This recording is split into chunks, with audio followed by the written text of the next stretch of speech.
ใส่พูดพูดปากกาเล็กน้อย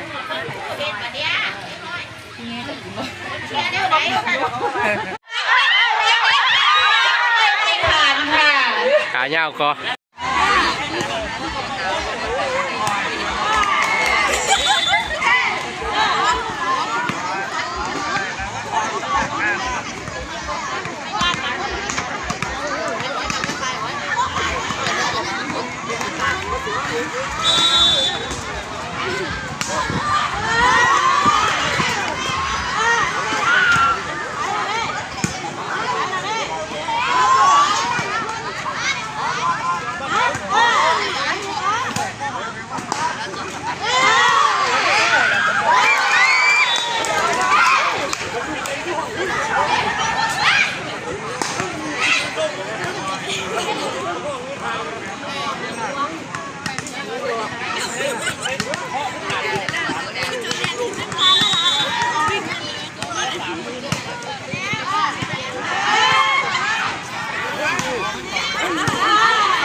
รบประทาน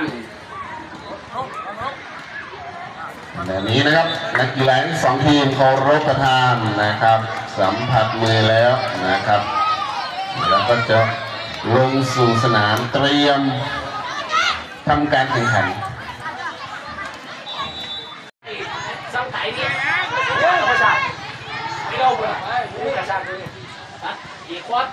เอาไหม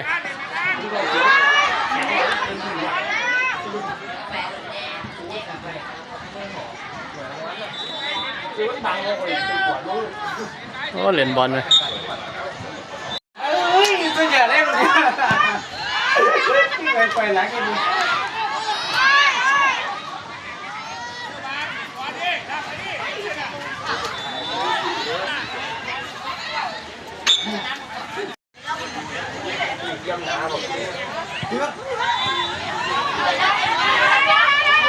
ไปแล้วเนี่ยนี่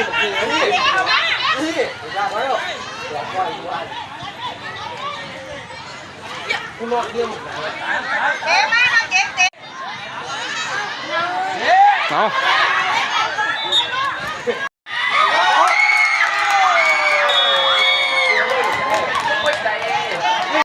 ร้านเขาไงมันดีๆน่ะ โอ้เราให้ไปวางได้เลยออกถึงที่การพวกกูหาที่บาทเพราะเห็นมันเลยว่าไม่เรียนคือพวกเด็กไม่มีเรื่องนี้สิ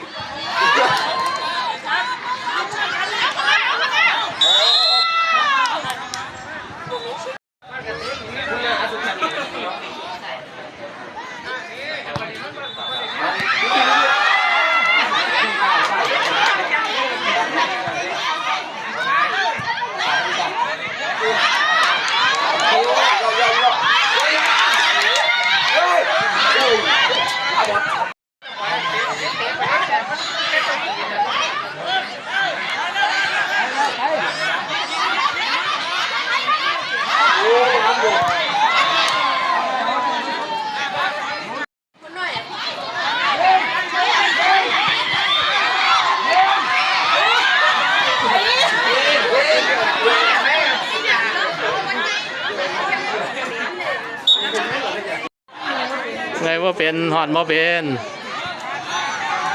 อ่า แล้วสอบไปก่อนนะคะที่ใจ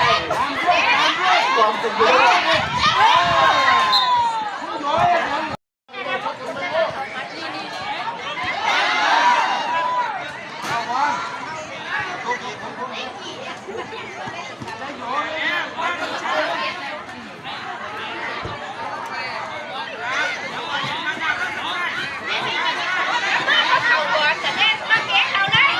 อืม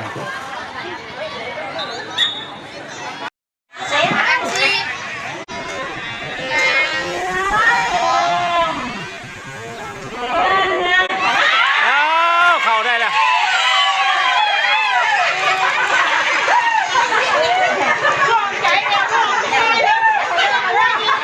อยู่วันนะไอ้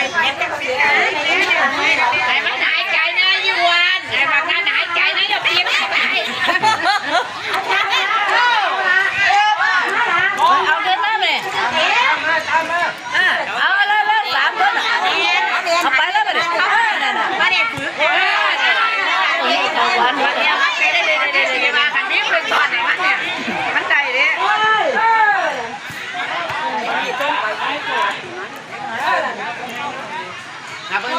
นั่นน่ะเตะบอลนี่ดีละใจลูกเขาแบบนี้เขาไม่ไปแข่งน่ะเด็กเขาไปแข่งกีฬากับเฮ้ยแบบนี้เขานักกีฬา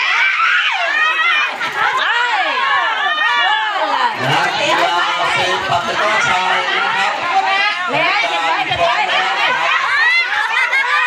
โอ้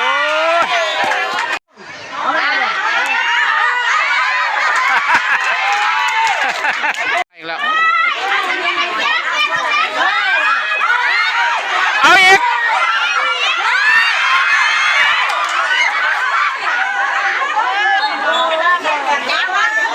เห็นว่ามีโอ้ย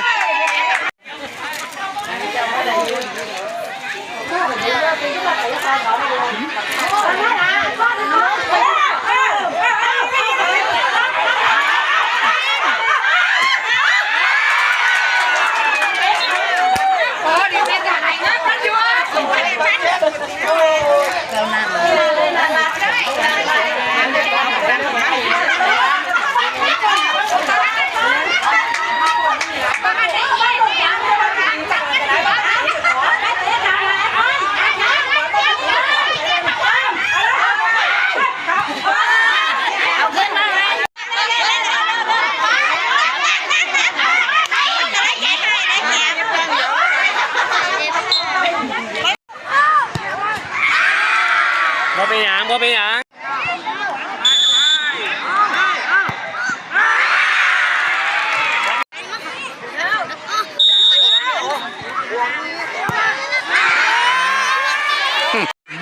เอานักเวียดกันทำเอานักเวียดก่อน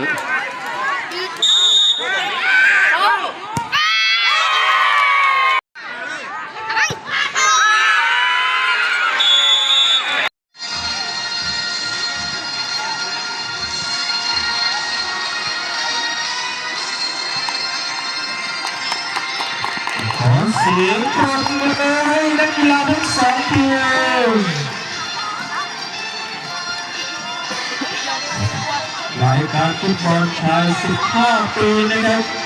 ระหว่างโรงเรียนบ้าน สำหรับโรงเรียนบ้านหนองวังหนองตุกมาด้วยชุดเสื้อเหลืองกางเกงขาว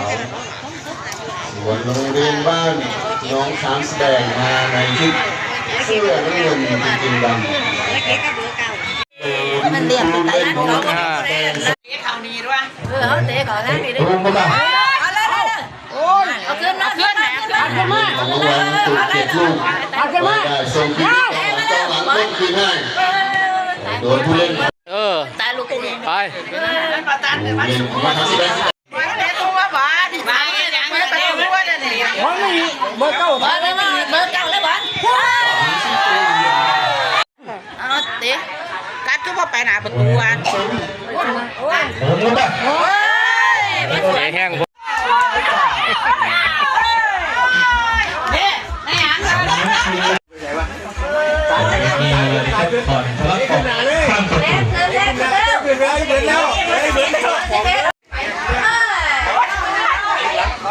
ฝั่งน้องวังตุกมาดามอิสราเอลนะครับ กำลัง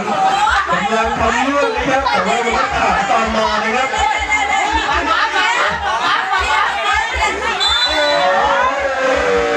ระวังนิด การ เดียว เอา ค ค รั วาม บ เป็นเพื่อน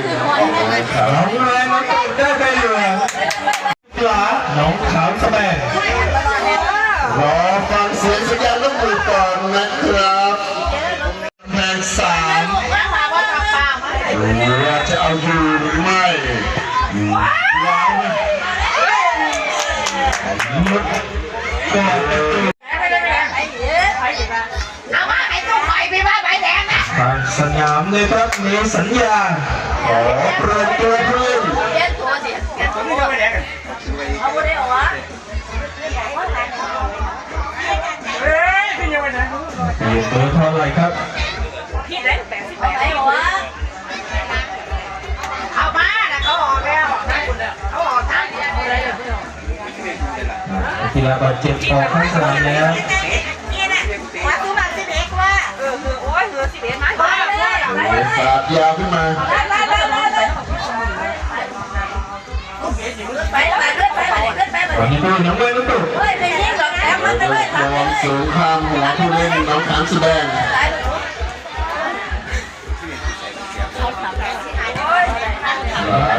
เล่นเลยนะครับเรียนการผู้บรรยายนะครับเป็นกฎกติกาแล้ว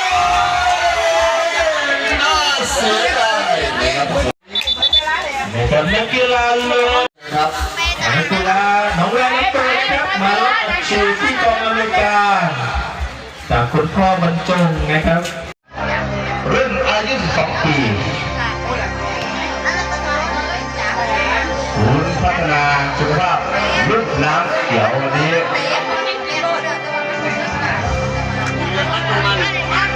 โรงเรียนบ้านดงมันอะไรอำนวยนะครับน้องขามแสดงนะครับวันนี้ขอเสียงปรบมือให้กับผู้ชิงชนะเลิศในฟุตบอล12 ปีนะครับวันนี้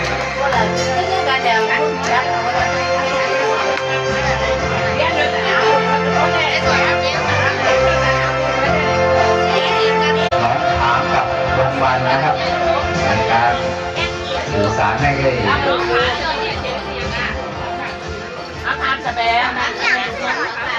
ณเกียรติรับทราบนะครับบ้านยางโหงยานะครับ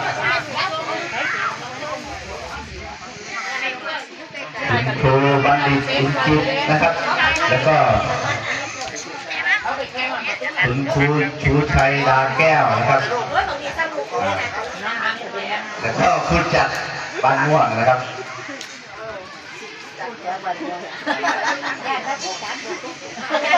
ม่วงนะครับ ซ้ายผมลองทำผู้เล่นปีกซ้ายยกยิงตรงนี้หันไม่ทันยังติดผู้เล่นของโรงพยาบาลสกัดลงไป ลูกยังไม่ออกจับไม่ดีลูกออกข้างสนามไปโรงพยาบาลจะได้ทุ่ม